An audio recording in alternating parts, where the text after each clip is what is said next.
আজকে আমি নতুন একটা জায়গায় এসেছি। আসলে এই জায়গার পরিস্থিতিটা এরকমই। দেখেন, আমাদের এমডি সাহেব এই জায়গাটা কিনেছে, আমাদের এমডি স্যার। আসলে এখানে উনি বিল্ডিং করছে, মানে কোনো এক সময় হয়তো বা এখানে গার্মেন্টস চালু করবে এই উদ্দেশ্যেই। তো আসলে আমার কাছে সবই ভালো লাগলো এবং সব কিছুই ঠিক আছে। এরকম পরিবেশে আসলে গার্মেন্টস করা ঠিক আছে। তো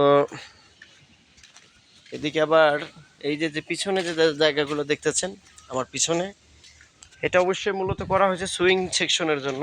এই যে যে গেটগুলো দেখতেছেন, এটা করা হয়েছে সুইং সেকশনের জন্য।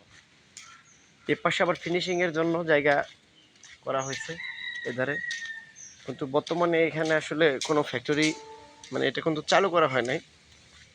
স্থগিতভাবে কিছু কিছু মাল আইনে রাখা হচ্ছে, হয়তো কোনো এক সময় দেখা যাচ্ছে উনি এটা চালু করবেন। জায়গা, প্রচুর জায়গা আছে, আসলে প্রচুর জায়গা। হ্যাপি, খুব সুন্দর।